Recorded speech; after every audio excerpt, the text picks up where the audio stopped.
Bonsoir mes très très chers amis. Voilà, nous nous retrouvons pour cette deuxième paracha, donc celle de Noah, et on voudrait bien entendu dédier le cours de ce soir et d'une manière générale toutes les mitzvot que l'on fait pour la protection de tous nos soldats, en particulier notre cher ami Ron Moshe Ben David et Myriam, qui se trouve sur le front et à qui vraiment on souhaite, lui et tous ses camarades, une protection particulière. Il est dit, comme c'est rapporté dans le Rambam, que un soldat qui n'a pas peur, un soldat qui a confiance en Hachem, Hachem le protège. Donc véritablement, tout ce qu'on a vu, tout ce qu'on a entendu, que ça puisse servir à tous nos soldats, toutes les forces qui sont là pour nous défendre et véritablement pour restaurer une vraie paix dans toute la région et dans le monde, Bezrat Hachem, puisque on va essayer de faire un petit peu le lien avec cette paracha de Noah. Et c'est pas parce que le mot de Hamas, évidemment, comme vous l'imaginez, se trouve dans cette paracha, dans un autre contexte, bien entendu, qu'on va traiter d'expliquer et on va essayer de traiter ce thème-là aussi, mais essentiellement pour que tous nos otages aussi, bien entendu, reviennent sains et saufs et pour la guérison de tous les malades, tous les blessés, aussi bien sur le front que par rapport à tous ces attentats.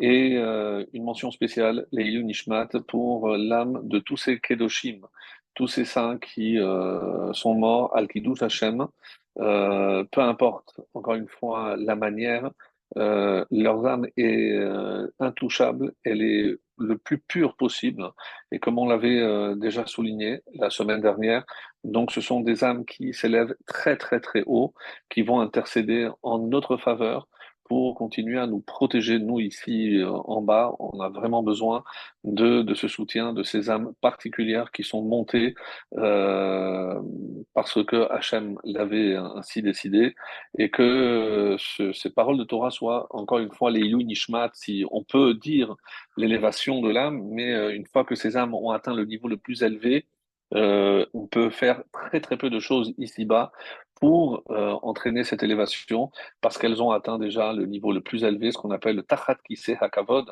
c'est véritablement sous le trône céleste, hein, et que Hachem ait vraiment accueilli toutes ces âmes dans ce lieu particulier après cette mort ici bas atroce, comme un peu à l'instar de Rabbi Akiva qui a sans aucun doute eu une mort atroce, mais dont l'âme a atteint certainement un des niveaux les plus élevés.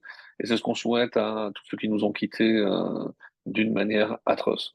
Qu'Hachem aide et guide tous ces hommes qui sont sur le front pour mener à bien cette mission, comme c'est marqué Hachem Yillachem Lachem, qu'Hachem fasse la bataille, la guerre pour eux, et que nous, de là où on se trouve, on va rajouter des choses, on va essayer de mieux faire certaines choses, et ce sera une protection particulière pour tous ceux qui sont exposés au danger de mort sur le front.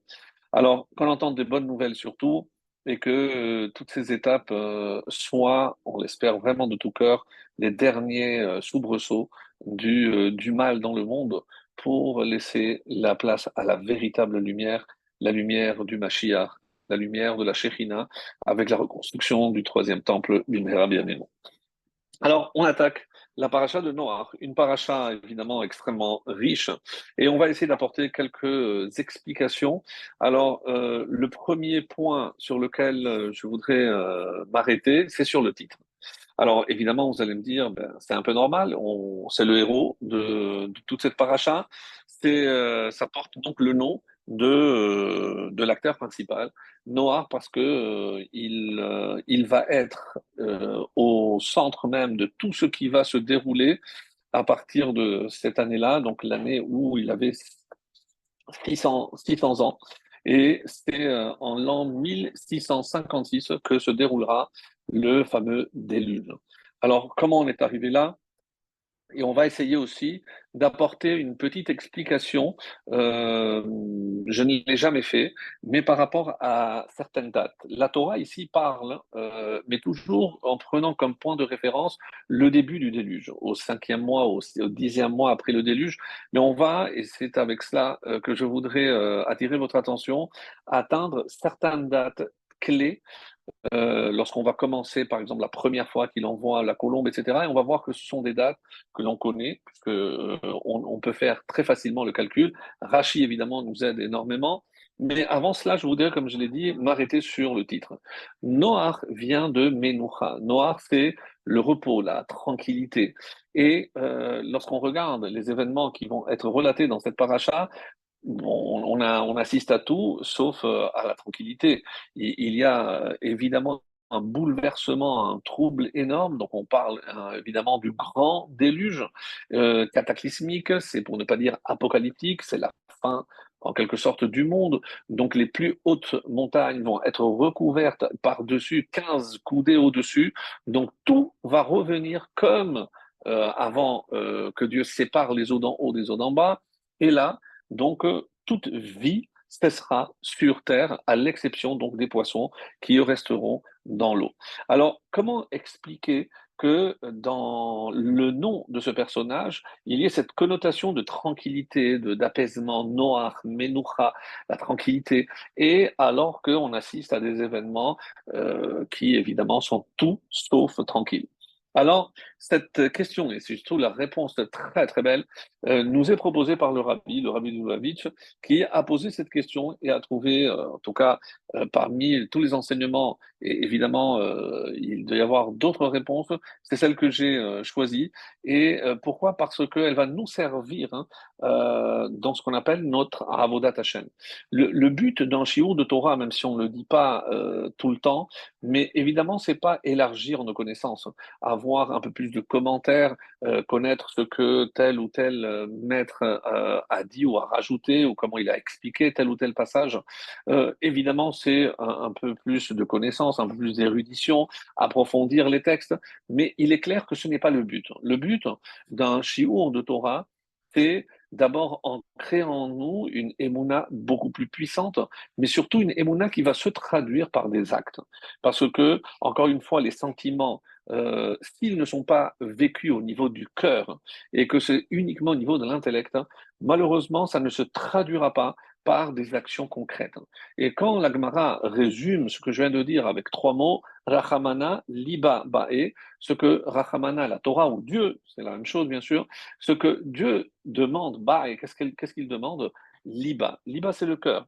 Pourquoi? Parce que c'est le cœur le véritable moteur de nos sentiments et les actions sont dictées par le cœur et c'est la raison pour laquelle on parle de Avodat Hashem, le service divin. Et rappelez-vous que la prière, on en avait parlé, la prière est appelée Avoda Shebalev. La prière, alors vous auriez pu dire, donc c'est les lèvres qui remuent lorsque je fais une prière, oui, mais elle doit émaner du cœur, avec un sentiment, avec chaleur, et c'est pas quelque chose, encore une fois, de froid, de calculé. Et donc là, on va essayer avec les réponses que je vais vous donner, d'apporter des éléments qui nous permettront d'améliorer notre manière de servir Dieu, ce qu'on appelle en hébreu la avodat Hashem. Et tout but, tout cours, tout shiur de Torah a comme fonction d'abord d'alimenter notre émouna. On ne dit pas faire grandir parce que la émouna c'est comme une flamme. Donc je dois l'alimenter à travers des lectures, à travers des événements et surtout comment vivre ces événements. Vous comprenez que on est passé d'une paracha à la deuxième, on a fait un saut de 1600 ans. On est passé de 1000, donc on est en l'an 1656. D'abord pour nous faire comprendre que le temps est très relatif et qu'il y a beaucoup de choses qui peuvent se passer. Pour nous, ça a pris une semaine. C'était Shabbat dernier, et là, le Shabbat prochain, on est déjà à Noah. Mais encore une fois, prendre la mesure de ce temps, parce que, encore une fois, on a un bien extrêmement précieux, c'est le temps que Dieu nous impartit pour qu'on puisse vivre et à nous de donner un sens à cette existence, puisque, comme on le dit tous les matins, Rabba emunatecha, grande est ta confiance de nous donner encore un jour de vie pour mieux te servir, pour, encore une fois, améliorer nos traits de caractère, nos manières, pour nous ennoblir. Et là, c'est pour ça que la question qui doit se poser au niveau de cette paracha, quel était le but du déluge? Pourquoi Hachem a choisi euh, cette punition, si on peut dire ainsi? Pourquoi il aurait pu faire un autre cataclysme de faire, je ne sais pas moi, créer un choc entre deux planètes. Pourquoi par l'eau? Surtout que l'eau, pour nous, a toujours une connotation de rachamim. Quand on sait qu'on a du vin afin de faire le kiddush, donc je dois couper le vin avec de l'eau. Donc l'eau est un élément d'apaisement. L'eau est un élément qui connote un petit peu de rachamim, de la miséricorde. Comment je peux imaginer qu'il y a de la miséricorde dans une destruction massive, totale, absolue, où rien n'a subsisté? Donc ça, c'est la question qu'on se pose et qui est en contradiction flagrante avec le contenu essentiel du titre, qui est Noir, qui donc fait allusion à ce que je disais tout à l'heure, la tranquillité. Alors, pour répondre à cette question, il faut se poser une autre. Quelle est la finalité du Maboul? Pourquoi Hachem a envoyé le Maboul? Alors nous, on regarde l'aspect extérieur, comme on a tendance toujours à faire, c'est-à-dire regarder l'aspect extérieur de la punition en se disant, bah, c'est une manière de tout raser. On va même aller un peu plus loin, aller, on va dire pour tout purifier, parce que l'eau aussi est purificatrice. Oui, tout ceci existe, mais surtout, qu'est-ce qu'il voulait Hachem? C'était guérir le monde d'un état de déchéance spirituelle. On sait très bien, on va essayer de dire un mot, qu'est-ce que Hachem a reproché à cette génération? Vatimale haaretz Hamas. Donc la terre s'est remplie de violence. Et c'est curieux que ce terme de Hamas, déjà dans la Torah, exprime la violence. Et Rashi nous dira, comme en citant la Gemara, que l'onixar, Xardine, c'est que sur quelle faute cette génération a-t-elle été condamnée? Donc, on sait par rapport à Tichachet, une corruption, de quelle corruption on parle? On parle de Gilouy Arayot. On parle ici des relations pas seulement incestueuses, mais on parle de zoophilie. Le Zohar, le Midrash va très loin en disant qu'il y avait des ketubot entre les hommes et les animaux. Donc, c'est dire, évidemment, c'est pas qu'on écrivait une ketouba, c'est dire qu'on assistait à des relations qui n'étaient pas dans l'ordre des choses. Mais malgré tout cela, l'Agmara a posé la question, mais qu'est-ce qui a entraîné finalement la décision de tout raser? Et on dit que c'est le gezel, le vol.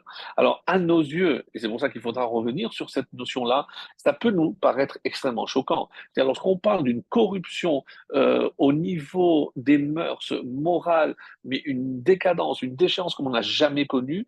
Alors comment imaginer que Hachem a finalement sentencié l'extermination de toute l'humanité à cause du vol? Alors on a du mal. Donc c'est pour ça qu'il faudra revenir sur cette notion. En tout cas, comme le rabbi nous dit ici quelque chose de fabuleux. On dit que malgré toutes les années qu'il vivait, on a vu 900, 1000, c'était courant. Quelqu'un qui avait 600 ans ou 300 ans était un genou. Donc, qu'est-ce qui faisait la caractéristique de cette génération? Pour ceux qui s'en souviennent, on avait vu les années précédentes que c'est justement dans cette opulence, on dit que la vie qu'il vivait à cette période-là est assimilée à celle du Olam Haba, à savoir par exemple, des choses qu'on ne peut pas imaginer. Mais malgré tout ce qui a été, tout ce qui a été décrété après la faute de Adam, donc il est rapporté qu'une femme pouvait tomber enceinte et au bout d'un jour, l'enfant naissait, mais pas comme aujourd'hui. Il naissait comme les havdil, pour faire la différence, comme chez les animaux, dès que le bébé sortait, il était sur pied. Il pouvait déjà marcher. Alors, c'est quelque chose qui, pour nous, est, bon, c'est surtout pour certaines mamans, ça aurait été vraiment un souhait sans tout l'apprentissage, etc. Donc, c'était comme ça pendant la période de la génération du déluge. Donc, on dit par exemple qu'ils semaient une fois tous les 70 ans. Donc, ils avaient une opulence, une abondance. Et qu'est-ce qui s'est passé? Et l'analyse du rabbi est très intéressante au niveau du caractère de cette génération. C'est que, une fois qu'ils s'étaient fixé une idée, c'est resté immuable. Ils étaient incapables de changer de façon de voir les choses. Donc, impossible de changer, tout était immuable. Et c'est ce qui va malheureusement entraîner une dégénérescence pardon, morale. Et qu'est-ce que le déluge vient opérer comme changement? Eh bien, c'est une transformation. Donc, pour purger le monde, et il fallait apporter midat harachamim, c'est-à-dire un adoucissement au niveau spirituel et au niveau physique. Alors, comment ce nouveau monde qui va émerger, qu'est-ce qu'il a de nouveau par rapport à tout ce qui a été évidemment emporté par les flots? Et on nous dit, et c'est l'explication qui nous dit, le nouveau monde, c'est quand il y a une émergence d'un vent de transformation. Et si je vous demande quel est ce terme qui exprime la, euh, la transformation totale, et ça s'appelle, mes amis, la teshuva. Parce que on pensait qu'il n'y avait pas de changement possible. Comme tout était déjà figé, je pouvais vivre 1000 ans et je pouvais rester dans mes positions pendant 1000 ans. Donc Hachem s'est dit à quoi ça sert de les faire vivre aussi longtemps si de toutes les façons, une fois qu'ils se sont donné un objectif, ils vont rester sans changer de cap. C'est impossible. Donc, de là, Hachem il a dit, et c'est pour ça, comment il faut expliquer maintenant, quand lors de l'alliance avec Noach, où il va être question donc, de l'arc-en-ciel, et Dieu a fait une promesse. Il n'y aura plus de déluge pour détruire la terre. Alors, nous, on peut dire ça, c'est une façon de se réconcilier avec les pécheurs, c'est-à-dire que Dieu se montrera un peu plus clément à l'égard des fauteurs, des pécheurs. Non, là n'est pas la question. On aurait pu dire que une fois que Hachem a vu la portée de cette destruction, il a eu des regrets. Et là, le rabbi, encore une fois, nous dit certainement pas. C'est ni l'une ni l'autre de ces hypothèses. Alors, de quoi s'agit-il? Certainement pas imaginer qu'Hachem, aux yeux d'Hachem, c'est une bévue, une erreur, qu'il n'aurait jamais dû entraîner une destruction aussi massive. Loin de là. Et alors, qu'est-ce que le Maboul va faire? Il va en quelque sorte altérer la réalité. À savoir, il ne sera plus nécessaire d'amener un nouveau déluge. Pourquoi? Parce qu'avec la nouvelle faculté que Dieu a octroyée à l'humanité, à savoir un changement radical dans la pensée, donc dans l'action, c'est ce que nous on va appeler la Teshuvah, c'est pour que l'on comprenne que rien n'est immuable. La leçon du déluge, mes amis, c'est de retenir que rien n'est immuable, qu'on peut toujours recommencer à zéro. Oui, ça, pour nous, ça a l'air peut-être une évidence, mais ça, c'est venu comme changement radical après le déluge. Et maintenant, je comprends que lorsque je parle de noir ou lorsque je parle du Maboul, dans mes yeux, il y a toujours une destruction. C'est toujours Dieu efface. Je peux imaginer que c'est dans un élan de courroux que Dieu décide de faire tout disparaître, loin, loin de là. Donc sinon, il n'aurait pas choisi comme élément l'eau. Je sais que le Maral dira que l'eau, c'est parce que ça exprime aussi le désir, et comme ils ont laissé libre cours à leur désir, donc ils ont été punis. Évidemment qu'il y a plusieurs réponses qu'on a vues, nous, ensemble, déjà les années précédentes. Mais ce que je veux qu'on retienne, c'est que il y a ici un changement radical qui va être opéré après ce déluge, c'est que toute l'humanité a pris conscience qu'on pouvait changer à n'importe quelle étape de sa vie. Et c'est pour que l'on comprenne que quelle est la finalité de la création. Parce que mes amis, si on n'a pas compris quelle est la finalité de la création, eh ben, c'est pas Dieu a promis qu'il n'y aurait plus de déluge, mais parce que c'est ancré en nous. Chacun d'entre nous a au fond de lui ancré, dans sa carte mère pour ainsi dire, quelle est sa véritable mission. Et quelle est cette mission, la finalité finalement de la création? C'est promouvoir et diffuser la conscience du divin. Oui, mes chers amis.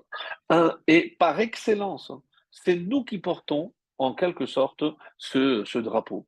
Le drapeau du peuple juif, c'est diffuser, promouvoir la conscience du divin. C'est-à-dire, nous, on représente, on est les ambassadeurs d'Hachem dans ce monde. Et des fois, c'est des leçons qui nous coûtent très cher. On ne peut pas compter sur telle prouesse ou parce qu'on a la meilleure armée ou parce qu'on a le meilleur ceci, parce qu'on a les meilleurs généraux, parce qu'on a la meilleure technologie. À un moment donné, il faut que nous aussi on soit conscients que elle nous les hishaen, elle on ne peut se reposer, compter que sur Akadosh Baruch Hu. Donc à un moment donné, quand on arrive à un sans issue, on se remet entièrement entre les mains d'Akadosh Baruch Hu. Et c'est à ce moment-là qu'on peut voir des nissim et des niflaot. On peut voir des miracles. Et c'est ce qu'on va certainement voir. Parce que si, comme l'annoncent beaucoup de nos maîtres actuels, ce à quoi on assiste, c'est peut-être Gog ou Magog sous une forme ou sous une autre, peu importe. Tout ce qui a été dit, tout ce qui se dit. Mais l'essentiel, c'est quoi? C'est l'essentiel, c'est qu'on sache qu'il n'y a que sur Hachem qu'on peut placer notre confiance. Et dès que ce sera fait, et ça va dans le bon sens, parce qu'il n'y a aucune explication logique à ce qui s'est passé, à ce qui est arrivé. Donc, dès qu'on aura pris cette conscience, eh ben, nous, on sera les porte-drapeaux de cette conscience divine, de cette conscience plutôt du divin, et une fois que nous, on sera ces porte-drapeaux, eh ben, on va diffuser justement cette shérina, cette conscience divine dans le monde entier. Et c'est ça le but, hein. C'est faire reculer l'obscurité, faire reculer tout ce qui s'oppose à l'émergence de la lumière divine. Donc notre guerre, hein, la guerre à tous, hein, moi et vous peut-être avec la façon d'aider nos soldats, les soldats sur le front, nous à travers un texte, mais on comprend bien que tout ceci, c'est pour la même chose, pour faire jaillir la lumière de la vérité, la lumière de la Torah, la lumière d'Hachem dans le monde. Et donc, et c'est pour ça que, comme Hachem l'a toujours demandé, qu'est-ce qu'il veut? Dira batartonim. Hit ava hakadosh baruch Hu. Dieu a eu un désir. C'est quoi? Avoir littéralement un appartement ici-bas. C'est-à-dire, à travers nous, le peuple juif, ses représentants ici-bas, et c'est que tout le monde puisse se rendre compte que Hachem n'a jamais quitté ce monde depuis qu'il l'a créé et qu'il est présent. Et chaque action qui est faite dans ce sens, pardon, eh ben, libère une lumière qui va jaillir et qui va repousser toute obscurité dans ce monde. Alors, et c'est peut-être le message de Noah. Il n'est jamais trop tard parce que Hachem nous attend les bras ouverts et c'est pour ça que qu'est-ce que c'est la Teshuvah? C'est recommencer ou se remettre entre les mains de Dieu. Alors, les, lorsque, donc on va essayer maintenant de rapporter cet enseignement à ce que nous vivons et d'une manière générale, à titre individuel aussi, ça peut être aussi un enseignement. C'est lorsqu'on est confronté à une situation particulièrement éprouvante ou tourmentée. Et c'est le cas, évidemment, quel juif est resté insensible à tout ce que l'on a vécu et tout ce qu'on est en train de vivre ici sur Terre, sur la terre d'Israël. Alors, il faut nous rappeler que comme dans le déluge, quel est le but de tout ce qu'Hachem nous envoie? Le but, c'est de nous purifier et de nous ennoblir. Alors, les âmes qui sont déjà élevées, on ne peut rien pour elles. Et encore une fois, je le disais dans mon introduction, oui, on a envie de dire que ce soit les Ilou Nishmat, mais je pense que ce ne serait pas correct de notre part avoir la prétention que par les actes que nous, on peut faire ici-bas, on peut élever les âmes de ceux qui sont morts al Kiddush Hashem parce que elles sont tellement élevées que rien ne peut, de ce que nous, on peut faire ici-bas, ne peut encore les élever. Mais par rapport à cette notion de nous purifier et de nous ennoblir, parce que, encore une fois, c'est un travail que chacun doit faire sur soi. Et il faut au contraire saisir cette opportunité à travers cette tourmente, ces épreuves, parce qu'on doit prendre conscience que qu'est-ce que ça recèle dans notre épreuve, c'est beaucoup plus que la difficulté de surmonter cette épreuve. C'est quoi? C'est transformer ces eaux déferlantes et destructrices, les transformer en mets noirs. Et c'est Isaïe, c'est une citation de Isaïe 54 dans la Haftara.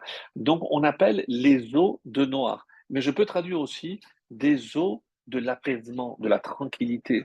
C'est-à-dire lorsque, au contraire, je vais saisir cette épreuve pour m'ennoblir, pour m'élever, pour au contraire trouver le repos, trouver la sérénité à travers cela.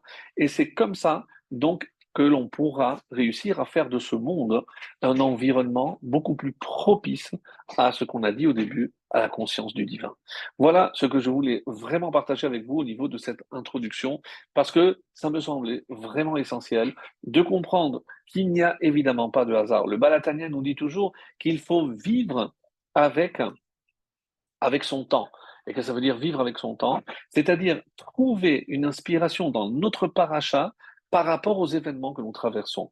Et là, c'est clair, donc là, c'est vraiment pour cette raison que j'ai voulu choisir ce passage d'Ikouté Sichot, du Rabbi, pour essayer encore une fois, et quand je disais dans mon introduction que c'est une façon de mieux servir Hachem, déjà comprendre qu'il y a toujours un but à ce que nous voyons, à ce que nous vivons, à ce que nous subissons, parce que là, c'est vrai on ne choisit pas les épreuves, et on les subit, mais encore une fois, mais noir. Vous savez, il y a dans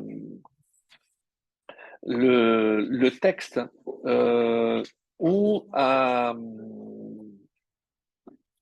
voilà, je l'ai ici, quand Moshe qui décide et demande à Hachem de l'effacer. Si tu dois détruire ce peuple après la faute du Vaudor, veim ayin, si tu veux pardonner, c'est bien, mais sinon, im ayin, mechenina misiflecha shel katafta, efface-moi du livre dans lequel tu m'as écrit. Et le Zohar nous dit, mecheni, efface-moi, c'est les mêmes lettres que me noir. Donc, une allusion à ce que, à travers une difficulté, Moshe a parfaitement compris que on doit saisir cette occasion pour, au contraire, non seulement s'ennoblir, s'élever, mais pour trouver un apaisement. Donc, et c'est cet enseignement qui est très beau, qui est encore une fois dans le Zohar. Donc, et il y a aussi une réponse aussi. Bon, on va poursuivre dans l'ordre. Alors, je vous avais dit que je voulais partager aussi quelque chose que je n'avais jamais fait jusqu'à présent, c'est la durée du déluge. Puisqu'on parle d'un an, mais on parle de 40 jours. Alors, comment tout ceci? Alors, c'est un peu technique, mais évidemment, je vais passer vite parce que pour ceux qui veulent plus de détails, ils peuvent voir dans les textes, ça, c'est pas un problème.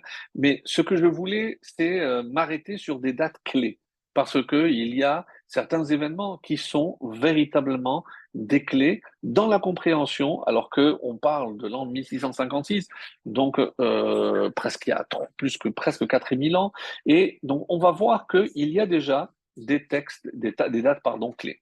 Par exemple, on dit que quand est-ce que a démarré le déluge? On sait, et c'est pour ça que le mois de Cheshvan porte comme nom Boule. Boule, il y a plusieurs explications, mais c'est aussi parce qu'il y a eu le Ma Boule. Même c'est 40. Et Boule, c'est les 40 dans le mois de Boule, c'est-à-dire le mois de Cheshvan. Et quel jour le Ma Boule a commencé? On dit que c'est le 17. Le 17 Cheshvan a démarré ont démarré les 40 jours de pluie torrentielle. Alors, 17, hein, mes amis, c'est la valeur numérique de Tov. Donc, s'il y avait encore besoin d'une indication pour nous montrer que derrière ce qui apparemment se présente comme une sanction sans précédent et tellement qu'elle ne se reproduira plus, alors Hachem a voulu qu'à travers la date, on comprenne qu'il y a forcément quelque chose de bon qui sort de là, et c'est tout ce que l'on a vu au début par rapport à la réponse que nous proposait le Rabbi Lubavitch. Alors, si on calcule donc 40 jours de pluie, quand est-ce que ça s'est terminé? En plein fête de Hanouka, 28 qui se lève. Alors il faut dire que pendant toute cette période-là, il n'y a pas eu d'astre. Il y a eu un chamboulement où il n'y avait ni jour ni nuit, puisque c'était vraiment des pluies tellement torrentielles, imaginez, pour que les plus hauts sommets aient été recouverts de ce qu'on appelle 15 amotes, 15 coudées. Ben, on va dire grosso modo 7-8 mètres. Donc au-dessus des plus hautes montagnes, tout recouvert d'eau. Alors, ensuite, on nous dit que on a attendu 150 jours. Si je calcule 150 jours, c'est à partir de ce moment-là que les eaux ont commencé à refluer. Et si je calcule 150 jours après le 28 qui se lève, je tombe Rosh Chodesh Sivan. Le mois de Sivan, le mois du don de la Torah. Ou comme si les eaux refluaient pour laisser passer et réapparaître la montagne, la vie sur terre. Et donc, après, on dit que si on prend la Teva, quelle était la mesure de la Teva? Donc, on sait que la Teva mesurait en hauteur 30 coudées, 15 mètres. On prend la moitié pour 50 centimètres. Il y en a qui pensent que c'est 60, on va dire arrondir. Donc, 30 coudées. Après, la longueur, c'est 300 et la largeur, c'est 50. Rappelez-vous des cours des années précédentes. 30, c'est Lamed. Après, 300, c'est Shin. Et 50, c'est Nun. Ça donne le mot Lachon. Pour que l'on comprenne qu'il y avait un problème ici au niveau de la parole. Et cette paracha tourne énormément autour de la parole pour nous enseigner que je n'ai pas besoin, si je peux faire autrement, de désigner un animal impur et dire un animal qui n'est pas pur. Donc, on va voir ici justement cet enseignement. Et donc, on dit que il y avait au niveau de la Teva, qui mesurait, on a dit, 30 coudées, il y avait 11 coudées qui étaient dans l'eau. Donc, un peu moins que la moitié était immergée. Et donc, si je dis qu'au niveau de la plus, on parle ici du mont Ararat, c'est là où il va atterrir. Donc, il y avait 15 coudées au-dessus, mais qu'il y avait 11 qui étaient déjà sous l'eau. Donc, pour que le bateau, l'arche, puisse se poser, donc il faut qu'il y ait 4 coudées qui descendent. Et à ce moment-là, l'arche pourra se poser sur le mont Ararat. Et on a une mesure très précise, à savoir que par jour, combien le niveau d'eau baissait? Un quart de coudée. Donc vous allez faire le calcul. Si c'est un quart de coudée par jour et que j'ai besoin de 4 coudées, eh ben, vous avez trouvé, il faut 16 jours. Et pourquoi c'est important? Parce que si j'ai dit que c'est le premier Sivan que les eaux ont commencé à refluer, donc quel jour le bateau s'est posé sur le mont de Ararat? C'était le 17 Sivan. Encore un 17. Et c'est pas anodin. 17, c'est lorsque l'arche s'est posée sur terre. Alors, là encore, comme vous le savez, on a attendu, puisque on a eu besoin donc que les eaux continuent à décroisser. On dit pendant 44 jours. C'est comme ça, on a les précisions qu'on a dans le texte. Donc 44 jours encore, ça a commencé à baisser jusqu'au moment où le niveau était quasiment, donc l'eau a quasiment entièrement disparu. Et donc, si je calcule 44 jours après le 17 Sivan, j'arrive au premier du mois de Av, où là, la vie commence à reprendre. Et le premier du mois de Av, c'est la Hiloula de Aaron. Ohev Shalom, Verodev Shalom. C'est-à-dire, là encore, c'est pas un hasard. Que ce soit le premier du mois de Av, qui pour nous, évidemment, c'est un mois néfaste, mais c'est le premier du mois de Av que les eaux ont reflué et qu'on a commencé à voir la terre et non seulement les montagnes. Plus, donc on dit qu'il a attendu 40 jours avant d'ouvrir la fenêtre et avant d'envoyer pour la première fois d'abord, dans la première tentative, c'était un corbeau. Donc si je calcule 40 jours après le premier du mois de Av, ça nous donne le mois de Elul, le 10 Elul, Noach envoie le corbeau. On sait donc qu'il va revenir. Donc il va attendre encore 6 jours. 6 jours, on est déjà le 16 Elul et il envoie la première fois la colombe. Et la colombe va revenir, il va attendre 7 jours supplémentaires et donc on est le 23 Elul où il renvoie encore une fois la colombe. Et là, donc la colombe revient, il attendra avec la fameuse tige, et la Gemara demande, mais d'où la colombe a trouvé une branche d'olivier? On dit de la terre d'Israël. Parce que la terre d'Israël, d'après les Chachamim, comme ça c'est rapporté dans le Midrash, n'a pas été inondée. Alors, c'est vrai qu'il y a Rabbeinu Bechaï et le Ramban qui disent, c'est vrai que la pluie n'est pas tombée, mais lorsque il y a eu l'eau qui a déferlé sur tout, donc même la terre d'Israël a aussi été inondée, même si le déluge n'est pas tombé. D'autres disent non, il n'y a pas eu d'eau du tout dans la terre d'Israël. D'ailleurs, certains expliquent que c'est pour ça que le niveau le plus bas d'eau toute la planète est resté jusqu'à aujourd'hui la mer Morte, comme vous le savez. Pourquoi? Parce que comme ils n'ont pas été touchés par le déluge, donc le point le plus bas est resté ici sur la terre d'Israël. Donc 7 jours après le 23 Elul, on est le jour de Rosh Hashanah. C'est le premier Tishri. C'est le premier jour de Rosh Hashanah où il a attendu 7 jours, il va renvoyer la colombe et la colombe ne reviendra plus. Donc, finalement, quand est-ce qu'on a appris que la vie avait repris sur Terre, que c'était la fin de l'eau sur la Terre? C'était le premier Tishri. Et à quoi ça correspond? Évidemment, nous on dit Rosh Hashanah. Mais qu'est-ce que c'est Rosh Hashanah? Évidemment, c'est la création de l'homme. Donc, ça, c'est le premier Tishri. Et il va attendre encore que la terre soit entièrement sèche avant de sortir. Et quand est-ce qu'il va sortir? comme, Comme ça s'est rapporté, donc il va sortir de l'arche le 27 Cheshvan, quand il a vu que la terre était entièrement sèche. Et si je fais le calcul, il est rentré le 17 Cheshvan et il est sorti le 27 Cheshvan, donc c'est-à-dire exactement 365 jours. 365 jours, merci beaucoup.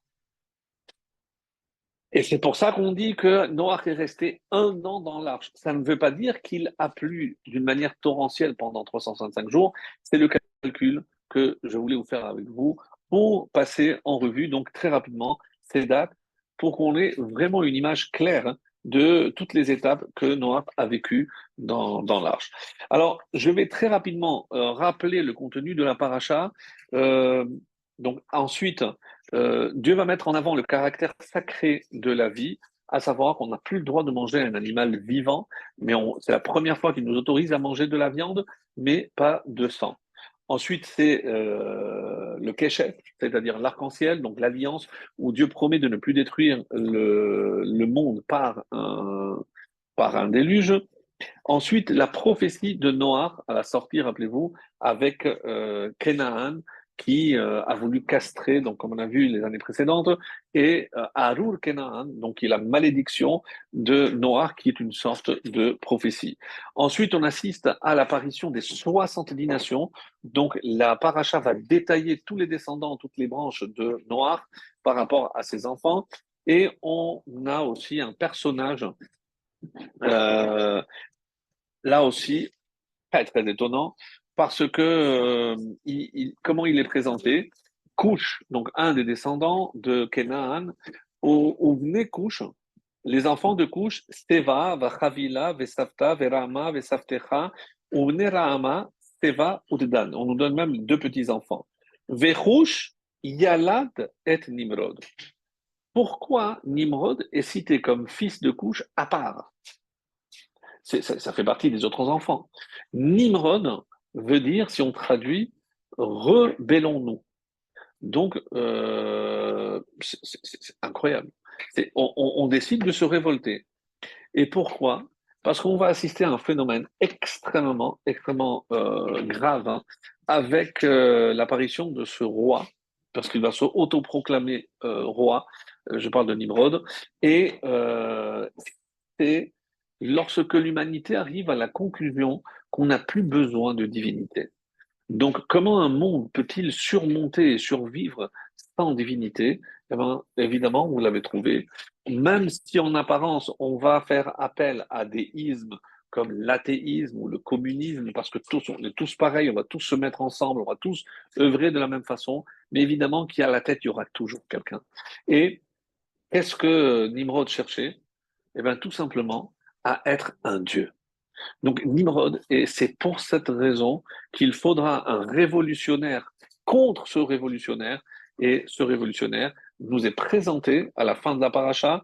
Donc on assistera aux descendants de Shem pour que l'on puisse arriver à la lignée de Shem pour aboutir à Abraham. Et au passage, qu'est-ce qui va se passer?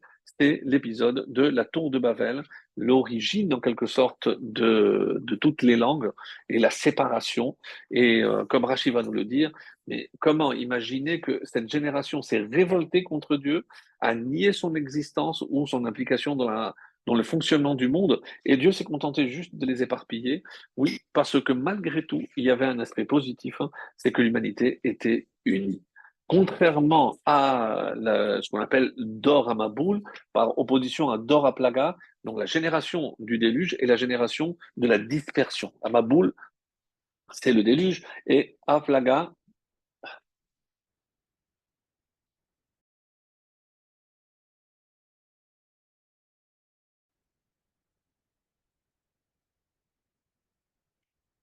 Ok, Alors, comme je disais, pourquoi Nimrod est cité à part? C'est parce qu'il s'est pris pour un dieu. Et donc, quand on voit la différence entre Dor Aplaga, c'est-à-dire la génération de la dispersion, et Dor Hamaboul, c'est-à-dire celle du déluge, pourquoi ici Dieu punit-il tellement sévèrement alors que pour la génération de la tour de Babel, on sait qu'ils voulaient s'opposer à Akadosh Baruch Hu, rejeter toute divinité, parce que c'était eux qui voulaient se proclamer comme des dieux.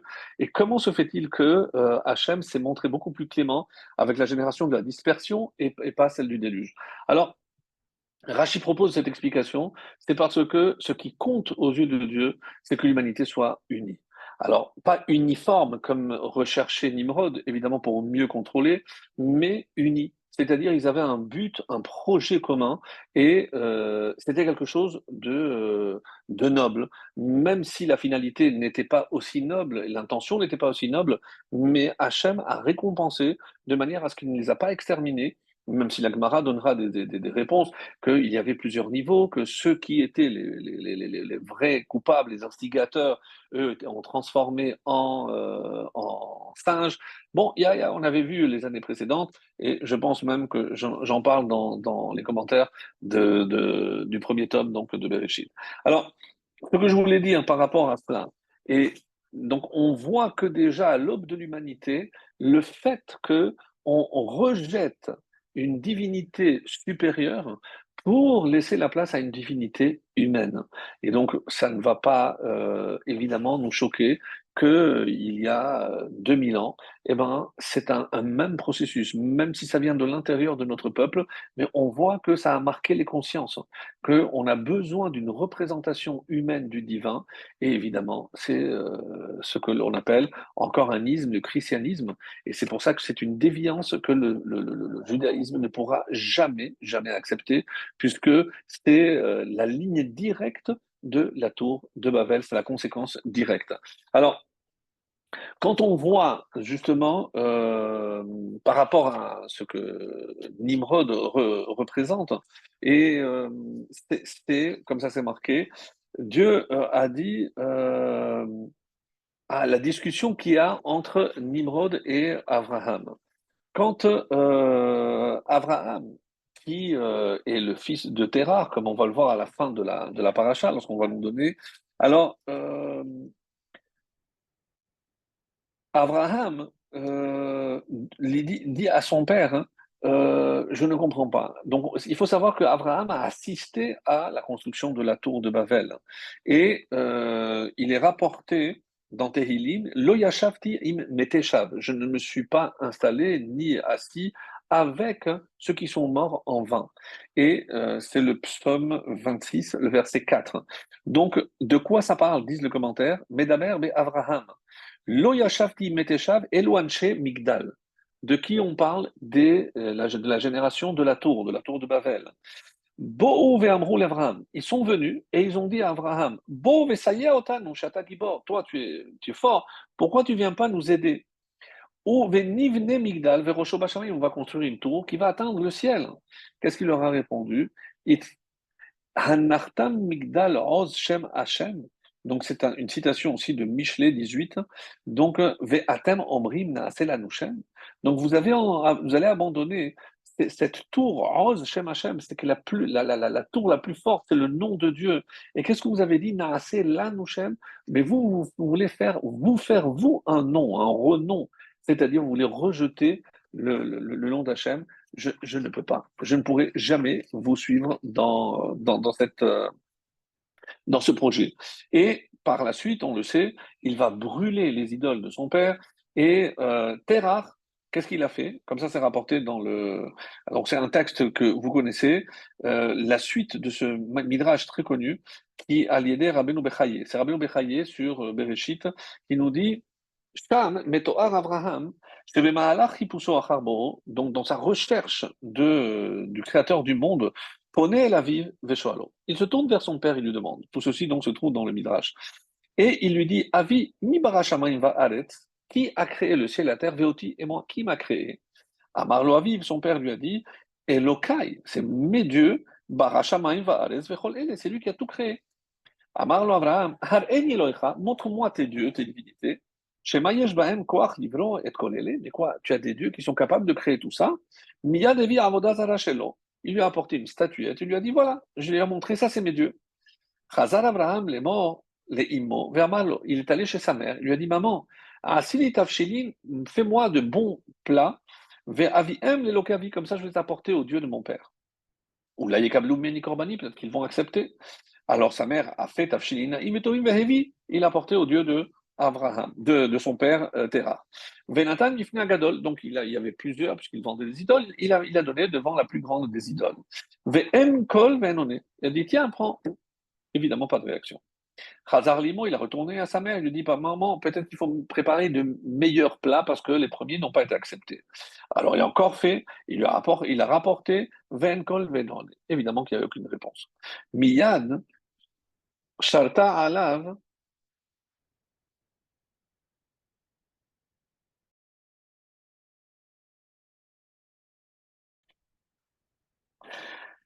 Et donc, il retourne chez sa mère pour lui faire des meilleurs repas. À Salo, il a apporté évidemment qu'il n'y avait aucune réponse. Alors, Miyad Sharta Alav Shechina, et c'est pour ça qu'il y a eu la Shechina à ce moment-là, qui s'est instaurée chez Abraham, Pelahem velo yidaberu. Et il a dit ce fameux texte qui se trouve dans les psaumes, ils ont une bouche mais ils ne parlent pas, ils ont des yeux mais ils ne voient pas. Miyad Natal Esh, il a pris du feu et il a tout brûlé. Veoti Hagadol Shebahem, il a laissé une seule statuette, la plus grande. C'est une autre version de ce qu'on a souvent entendu dans d'autres midrashim. Et il a sorti à l'extérieur. Lorsque son père est arrivé, il a vu tout ça brûler à Marlé Abraham. Qu'est-ce que tu as fait, Béni? Pourquoi tu as tout brûlé? Alors, je ne l'ai pas brûlé. C'est lui, j'ai apporté. C'est lui qui a brûlé les autres pour qu'on ne lui prenne pas. Je fais un Béni, lama salafta. Pourquoi tu as tout brûlé? Je sais que c'est toi. Alors, Béni, choté, mais enfin, tu es stupide, mon fils. L'idole n'a rien pu faire. Alors il lui a dit pourquoi il n'y a pas ils n'ont pas de vie. Va alors ania asitimias, justement qui les ai fabriqués à partir du peuple. Alors Abraham lui répond Yishmeu oznecha ma shepicha, que tes oreilles écoutent ce que ta bouche sort. Ve'im en baem koach, lama amartali. Alors s'ils n'ont qu'une force, pourquoi tu m'as dit que c'est eux qui ont créé le ciel et la terre? Donc il se retrouve, qu'est-ce qu'il a fait Terrar devant une telle insolence? Il est venu chez Nimrod, il lui a dit écoute, mon fils a brûlé toutes mes idoles. Et alors, je ne sais pas ce qu'il faut faire. Shalach Nimrod Bishvil Abraham, alors il est allé le chercher. Lama asitaken. Et il lui a posé la question pourquoi tu as tout brûlé? Amarlo, Abraham a répondu Ani lo asitiken. C'est pas moi qui ai fait ça. C'est la plus grande statue qui a brûlé les autres. Alors Nimrod lui a dit mais qu'est-ce que tu racontes? Mais les statues n'ont pas de vie, ne peuvent pas agir. Alors il lui a donné la même réponse que tes oreilles écoutent ce que sort ta bouche. Mais s'ils n'ont qu'une force, alors, comment vous êtes capable de mettre de côté celui qui a véritablement tout créé pour adorer des morceaux de bois? Donc ça, c'est le dialogue qu'il y a eu entre Abraham, son père Terah, et ensuite avec Nimrod. Alors, et c'est pour ça que Abraham va représenter, et c'est celui qui va réintroduire à nouveau, après la catastrophe de la tour de Babel, donc c'est lui qui va réintroduire ce rapprochement et ce dévoilement du divin, qui existait avant, mais qui a été emporté en quelque sorte par les flots, et cette tour de Babel, donc où Hachem a mélangé les langues, donc pour que l'on comprenne ce qui véritablement se cache derrière. Alors, on va voir que je voulais dire par rapport à cela, voilà. Donc, Si je vois maintenant la fin de Bereshit, qu'est-ce qui a entraîné? Parce que c'est pas clairement dit, mais on dit que Dieu a en quelque sorte regretté, donc je vais lire directement en français, la fin de Bereshit qui introduit finalement le déluge. Donc je vais effacer littéralement. Donc Dieu dit, je vais dissoudre l'humanité que j'ai créée, la surface de la terre, et tout,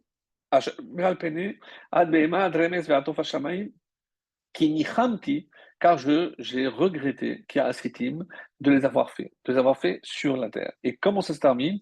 Venoach matzachen bene Hashem.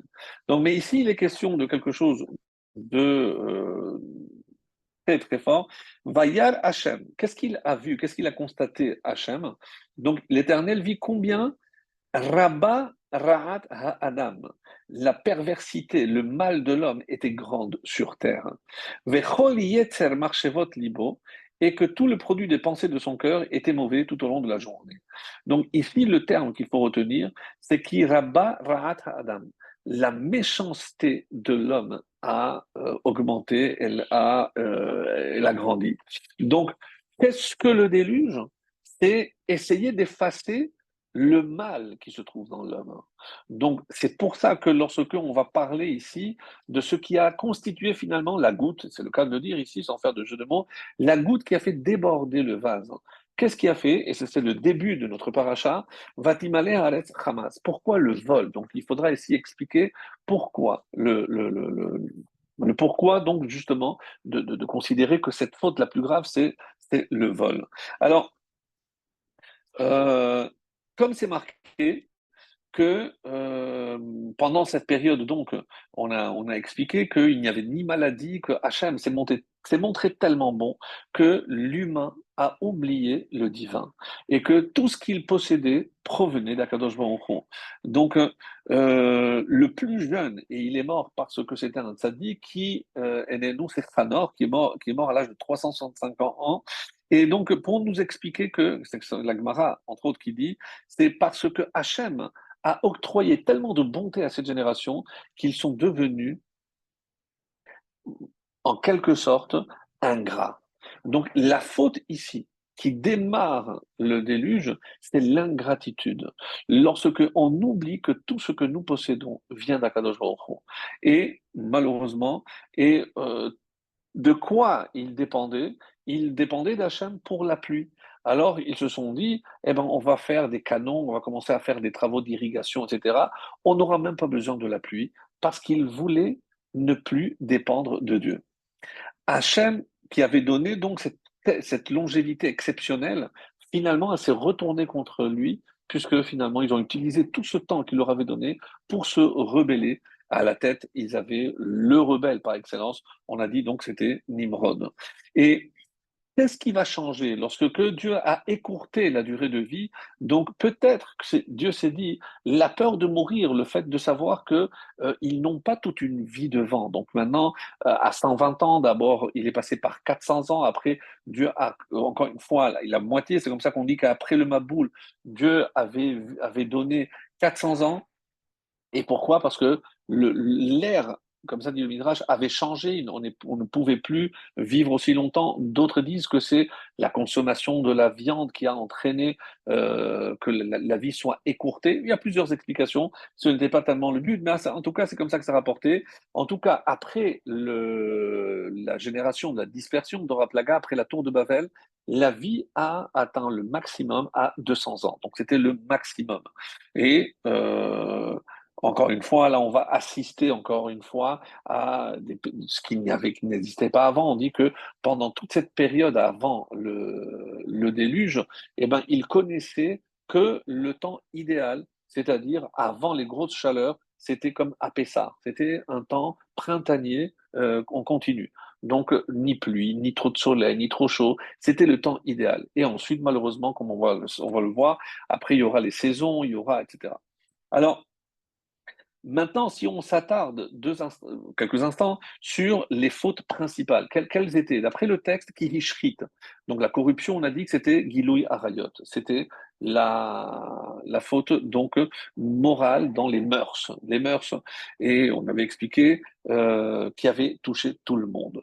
Alors, Ba'aretz lo yardu mayim, aval hamayim higiu ad Eretz Israël, comme on avait expliqué que même si Hachem n'a pas envoyé la pluie sur la terre d'Israël, c'est Ramban et Rabbi Rami Bechaye, c'est comme ça qu'on dit.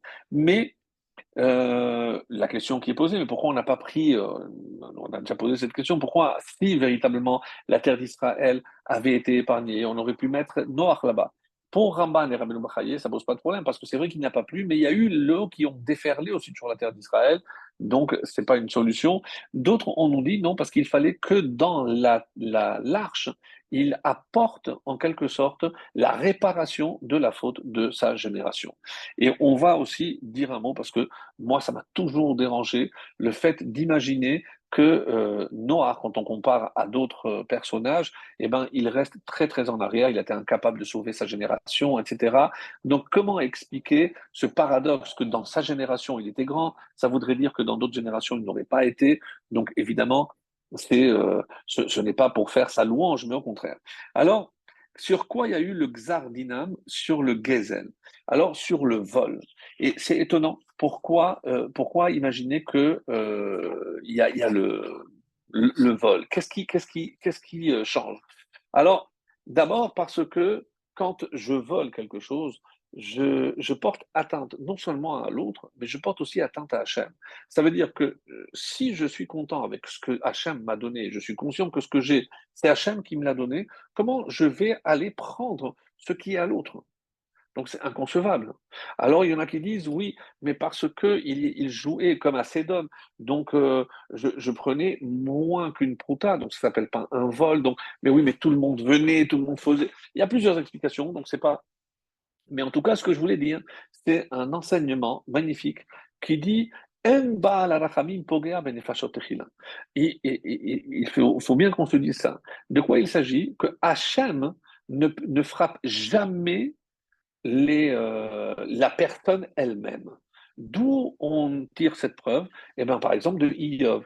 D'abord, il a perdu sa richesse, après, il a perdu ses biens, il a perdu après ses enfants. Donc, on voit bien que Hachem, avant de toucher la personne elle-même, touche à ses biens. Et c'est pour ça qu'on dit que lorsque quelqu'un perd une grande somme ou, je ne sais pas, on lui vole quelque chose, on dit toujours kapara. Kapara, pourquoi? Parce que, et c'est très intéressant, qu'en hébreu, damim veut dire les temps, mais damim veut dire aussi l'argent. C'est comme si les chachamim venaient nous dire, mais vous savez quoi? Il y a des damim qui viennent en échange d'autres damim.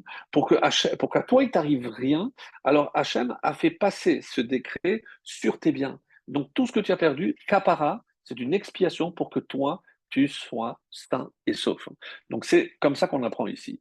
Et il y a d'autres exemples, par exemple les SR Makot. Donc on voit bien qu'avant de commencer à envoyer, à sévir par la mort, donc on a d'abord envoyé le sang, les grenouilles, etc. Donc on se rapproche. Un autre domaine où on voit cela aussi, c'est dans la lèpre, la tsaraat, qu'on appelle en hébreu tsaraat. Donc avant d'être atteint dans son corps, Hachem envoie déjà un premier avertissement dans les murs, après les vêtements, donc, et après seulement. Donc on voit bien ce principe qui est en hébreu En Baal Harachamim, celui qui maîtrise, celui qui possède cette clémence, ne frappe jamais Benefashot Techila, il ne commence jamais par frapper le corps. Donc il frappe toujours le bien. Alors, je ne comprends pas. Et c'est la question que pose ici nos maîtres. Mais comment se fait-il que, ici, pour la génération du déluge, alors Hachem n'a pas agi selon ce principe qui est un principe majeur? On l'a vu, comme je vous ai apporté Iyov, les Dimakot, et toujours Hachem agit de cette façon-là. Alors la réponse est merveilleuse. Il a dit oui, mais Hachem aurait voulu toucher les biens de chacun. Mais comme ils avaient volé, donc les biens qu'ils possédaient n'étaient pas le leur. Donc à cause, quand le Midrash dit que c'est à cause du vol qu'ils ont été sanctionnés, que est venu le décret final, mais évidemment qu'Hachem aurait voulu l'éviter. Mais qu'est-ce qui s'est passé? À cause justement du fait que euh, personne n'avait de biens propres, Parce que, comme il y avait le vol et que tout le monde prenait sans considérer ce qui était à l'un ou à l'autre, Hachem était dans l'impossibilité, si on peut s'exprimer ainsi, de frapper le bien. Et donc Hachem a frappé directement les corps et en envoyant le déluge. Donc ça, c'est une réponse évidemment qui est fabuleuse. Une autre question aussi que je voulais voir avec vous, c'est sur un Rashi toujours, un Rashi qui dit que combien de temps a mis Noach pour construire la Teva? Tout le monde connaît la réponse, 120 ans. Alors, est-ce qu'il fallait véritablement 120 ans pour construire une arche? Cette dimension, d'accord, 300 coudées, 150 mètres. Donc il avait ses enfants, il avait quand même de l'aide. Et un Midrash vient nous dire, attention, parce que ses contemporains voulaient à tout prix l'empêcher la construction de cette arche, et Hachem a posté devant les travaux de Noach et ses enfants des ours et des lions pour empêcher quiconque de s'approcher et empêcher justement de Noach et ses enfants de mener à bien leur mission. Donc Hachem avait pris toutes les précautions, mais sincèrement, 120 ans, ça paraît énorme. On dit non, on n'a pas besoin. D'après un Midrash, en 5 ans, ça aurait été suffi. En prenant tous les bois, en allant cherchant, il n'y aurait pas eu de problème. Un autre Midrash dit non, peut-être pas 120 ans, mais la moitié, 50 ans, 52 ans. D'après Pirkei de Rabbi Eliezer, il dit qu'il aurait fallu 52 ans. Alors, pourquoi il a fallu 120 ans? On nous dit parce qu'il a dû acquérir la terre. Il a dû planter les arbres. Il a attendu que les cèdres.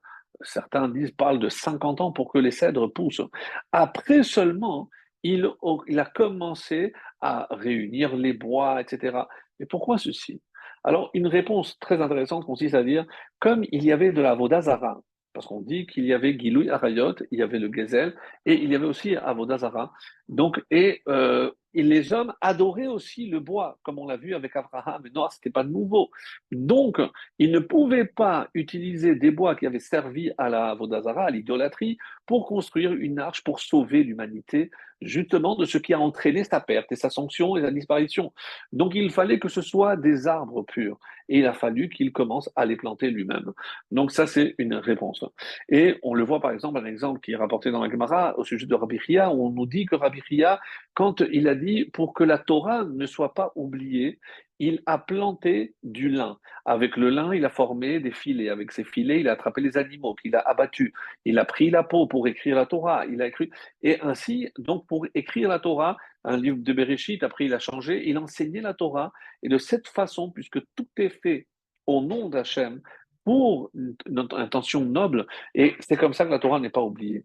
Et qu'est-ce qu'il voulait Noir? Si on applique ce principe-là, il ne voulait pas qu'on oublie pourquoi Hachem a envoyé cette sanction et pourquoi on s'est retrouvé dans la Teva, on s'est trouvé dans l'arche et pourquoi Hachem nous a sauvés pour encore une fois qu'on continue à diffuser la conscience du divin. Et donc, et d'où Rabbi Chia, demande la Gemara, a appris qu'il fallait faire comme ça. Et la réponse est du Mishkan. Dans le désert, on voit que le Mishkan, il a fallu le démonter et le remonter.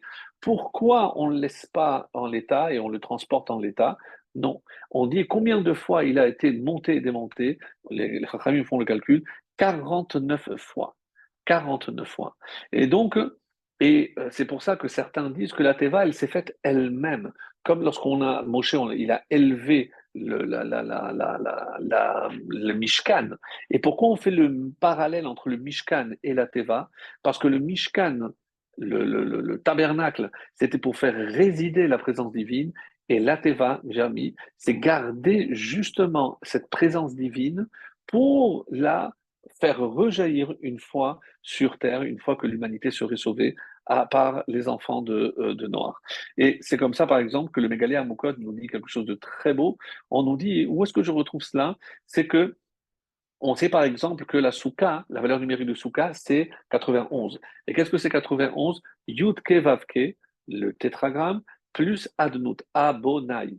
Et donc si je fais la somme, 26 et adnout, donc ça donne 91. Alors le Mégaléa Moukot nous dit, si je prends Yud ke vav he, et je mets en bas Aleph, Dalet, Nun, Yud, et je multiplie. Donc ça fait 10 fois 1, ça fait 10. Après 5 fois 4, ça fait 20. 20 et 10, c'est 30.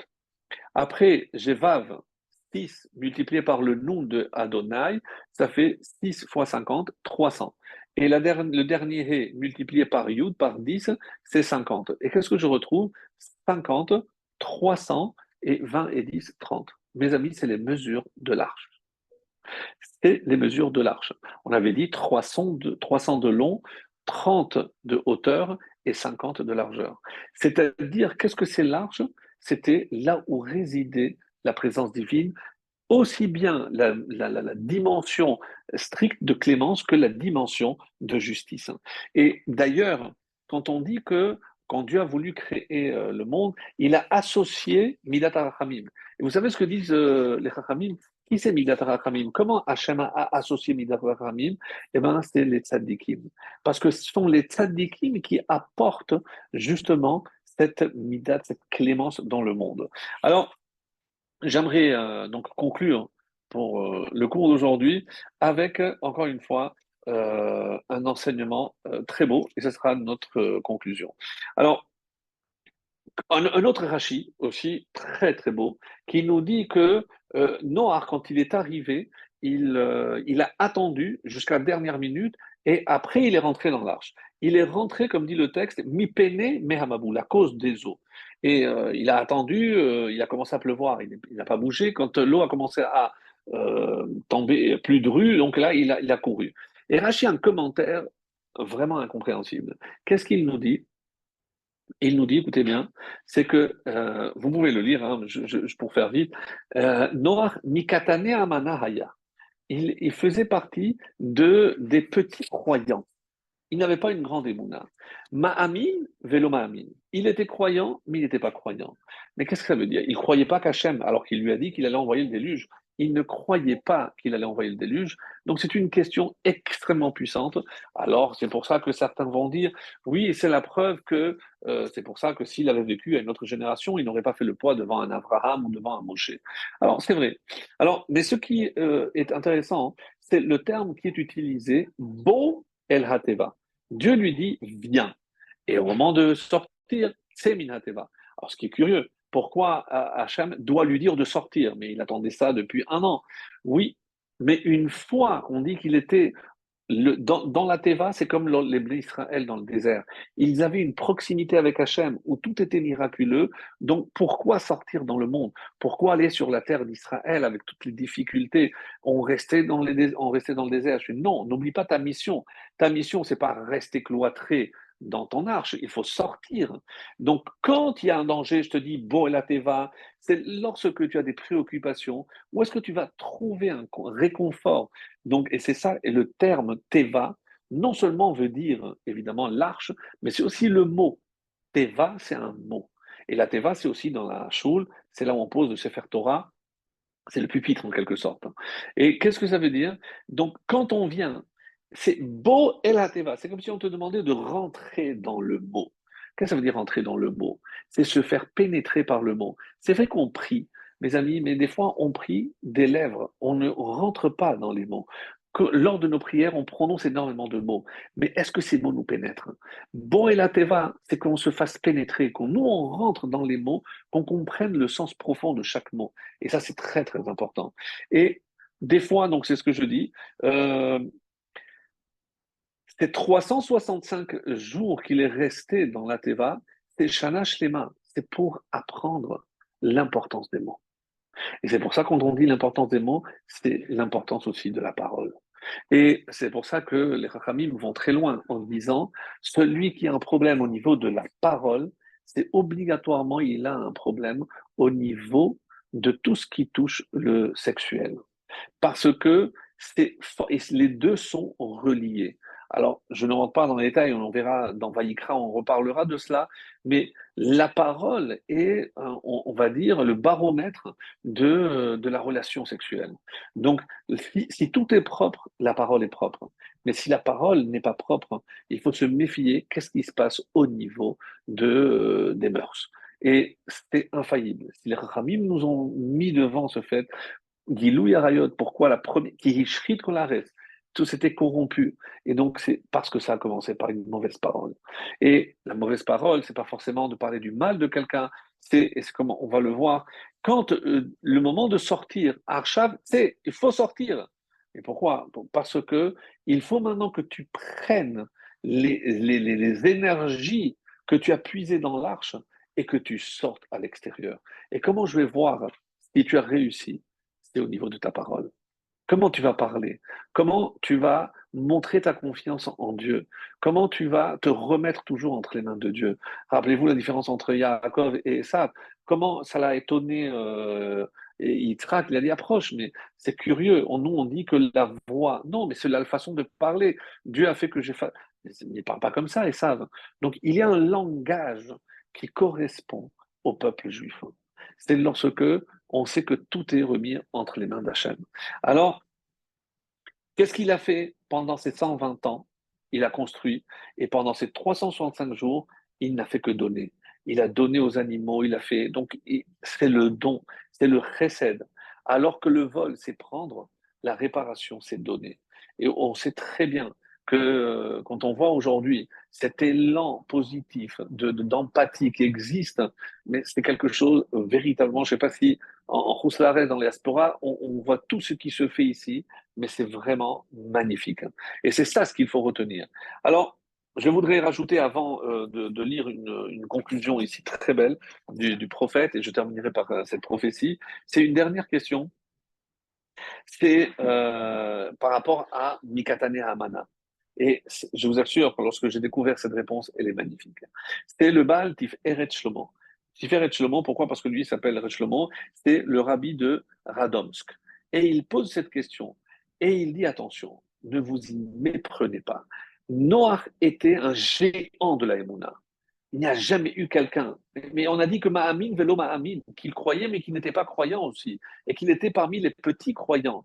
Et il apporte un élément, messieurs, mesdames, quelque chose, mes amis, de magnifique.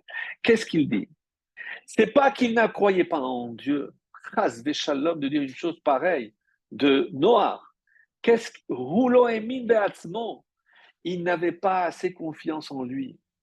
Si Dieu a fait un décret, il n'a pas eu confiance en le pouvoir de sa parole, de sa prière, parce que il s'est dit, mais à quoi ça va servir que je prie? Et Dieu a déjà pris la décision de le décret, alors je ne peux rien faire. Mais quand on a dit que Dieu a créé les tzadikim, c'est Midat Arachamim, qu'est-ce qu'il a fait Moshe? Mais Dieu a voulu détruire tout le peuple. Et Mechenina, efface-moi de mon livre. C'est quoi cette prière? Mais Noach, ce que Noach n'avait pas compris, qu'il avait le pouvoir de d'annuler un décret divin, mes amis. Par sa prière, il aurait pu sauver toute l'humanité. Mais il n'a pas eu confiance en lui. Qu'est-ce que c'est Ma'amin? Vélo Ma'amin. Ma'amin Bachem, il croyait en Dieu. Vélo Ma'amin, il ne croyait pas en lui. Chas Veshalom de dire que Noah ne croyait pas assez en Dieu. Chas Veshalom, il n'avait pas assez confiance en lui. Et c'est pour ça qu'au début, Dieu savait qu'il avait une faiblesse. Et qu'est-ce qu'il nous dit? Noach tzadik. Quand on a commencé à parler de lui, Ro'il veiskiro siper beshifro.